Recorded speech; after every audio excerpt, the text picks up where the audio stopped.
mga kapobre, ito sasabihin ko lang sa inyo, no? From now on, magtatagalog na ako kahit hindi ko alam, no? Kahit hindi tayo marunong magtagalog kasi Bisaya naman tayo, so magtagalog tayo kasi naapektuhan na talaga yung YouTube ko mga kapobre. Kasi noon Tagalog kasi yung vlog ko noon. Nung hindi pa ako na-monetize sa YouTube, Tagalog kasi noon, Tagalog. Tapos, alam nyo naman mga kapobre na Bisaya ako dito sa aking page, no? Yung dalawang page ko, Bisaya yung inistoryahan ko, yung salita ko ba. Tapos mga kapobre, ngayon, ang daming nagsasabi doon sa aking YouTube na, "Ma'am, magtagalog ka naman." Ma'am, hindi namin naintindihan yung sinasabi mo. Tapos yung vlog ko pala sa YouTube is ito rin sa sa page ko ba. Tapos mga kapobre, kayo na lang mag-adjust ha. Kayo na lang mag-adjust sa aking Tagalog kasi magtagalog talaga ako. Mula ngayon, magtagalog na ako kasi naapektuhan na talaga yung kita ko sa YouTube. Ang hina talaga ng kita ko sa YouTube mga kapobre. Yung ngayon mga kapobre, $1 lang pumasok isang araw. Diyos ko Maria, 155 pesos lang kita ko. So ngayon mga kapobre, magtatagalog na talaga ako sa aking vlog dito sa page para naman magkaintindihan na tayong lahat kasi hindi nyo ako maintindihan eh. Baka ma-restrict naman ako dito kasi nagtagalog na naman. Baka sabihin ni Mita, ano bang nangyari ito sa taong to? Bakit naman ito nagtagalog? Noon Tagalog ito, tapos nung na-restrict nagbisaya, ngayon naman tumagalog na naman ulit. Baka gusto niya i-restrict natin to. Baka sabihin na naman ni Mita ba. So ngayon mga kapobre, kung makita nyo na maganda-ganda yung mukha ko, hindi pala ako, gumagamit pala ako ng filter ngayon mga kapobre kasi naka-tube ako ba. Para naman ka ng maganda-ganda din tingnan na naka-tube ka, tapos nagka-filter, parang may lipstick nga gamay ba. Tapos may ganda-ganda ang mukha nga gamay kasi na ako sa aking mukha bitaw na walang filter. Ang pangit talaga tingnan, Ang pangit talaga. Tapos yung wala pa tayong ano sa ating mukha, ang pangit, kaya nagfilter muna ako mga kapobre. So mga kapobre, kanang ayon nang wag lang kayo sa aking mga Tagalog ba, kayo na mag-adjust. Alam niyo naman na tayong mga Bisaya is kanang tayo magtagalog kanang gahi ba, unsa na kanang basta gahi ta magtagalog tayong mga Bisaya. Tapos mga kapobre, isa rin ito sa mga ako ng magdrama-drama ba, isa rin ito sa kanang magsalita ako ng Tagalog ba.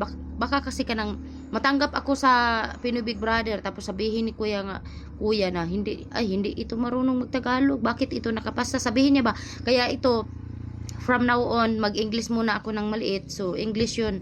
So magtatagalog ako from now on kasi parang makita ni kuya ang page ko na Tagalog pala ito. Sige, pasok ka sa bahay ni kuya, sabihin ni kuya. So mga kapobre, suportahan nyo pa rin ako kahit kanang bislog tayo. So alam nyo na yung bislog, Bisaya, Tagalog, hindi yung bislog na itlog ha.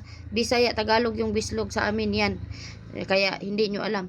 So yun lang mga kapobre, in-update ko lang kayo na kailangan ko na magtagalog kasi yung views at earnings ko sa YouTube na apektuhan na, pati dito talaga wala talaga itong kita kasi kuhan pa tayo, page growth actress pa tayo so hindi pa tayo kuha ng mga viewers, madaming viewers kasi growth actress pa to. Hindi ko alam kung kailan to mawawala. So sa ngayon mga kapobre is na lang talaga ako sa YouTube ko. So dun na lang ako kumita ba sa YouTube ko, kaya magtatagalog ako mga kapobre mula ngayon ha. So mauubusan pala tayo ng Tagalog, no, kapag mag-istorya tayo ng Tagalog. Hindi katulad ng Bisaya ba, na yung Bisaya natin is tuloy-tuloy, yung Tagalog is malilimutan pala natin, no. So mga kapobre, yun lang ha, i-update ko lang kayo sa mga susunod ko na vlog na magtagalog-tagalog na tayo ha. So alam niyo naman na hindi tayo talaga taga Manila, tapos isa din ito sa mga nag-ano na kung magtagalog, baka may magkuha sa akin ba, dalhin ako sa Manila na mag-sponsor sila sa akin na pampaganda, tapos kanang i-ano nila ako doon, ikulab-kulab, ganyan-ganyan mga kapobre ba, kaya nagtatagalog na ako para pag makita ko na sila, marunong na ako magtagalog. Sanayin ko muna yung sarili ko dito sa Pilipinas, sa Negros. Sanayin ko muna yung utak ko ba, yung utak ko, sanayin ko magsalita ng Tagalog para hindi, parang sanay na ako pag pumunta ako sa Manila. Yun din mga kapobre, na hindi talaga ako pumunta ng Manila kasi hindi pa ako nakasakay ng eroplano. Tapos hindi ko alam kung paano sumakay ng eroplano, baka malaglag ang eroplano. Tapos hindi ko alam kung paano mag-ingon nga manaog na ko, ana ba, para baka dyan, ay ganyan ba, hindi ko yan alam. Tapos mga kapobre, yan din nga, ayaw ko pa talaga pumunta ng Maynila kasi pag naog natin sa barko, eroplano, may sumundo sa atin. Saan ka, ma'am? Baka hindi ko alam kung anong sabihin ko ba. Tapos ito ha, i-share ko lang ito sa inyo nung ano ako ng PBB, nag-audition ako sa PBB. Sinabihan ko pa naman yung mga bouncer sa PBB, "Kuya, asa ta mga og papel?" O, di ba? Ang tanga-tanga ko. Mga Tagalog yun, oy. Mga Tagalog. May nakalagay pa dito, ibig sabihin. Tapos sinabihan mo lang, "Kuya, asa ka mga og papel?" Tapos nakanganga lang ang bouncer. Tapos sinabihan niya, anong sinasabi mo? Papel ba? Papel, yung fill-upan, bitaw? Hingi ka ng paper for application? Oo. Ginoo ko, tabang, ginoo ko. Ningon ang nagsunod nako. May ginakasabot reto no. So, ganyan mga kapobre.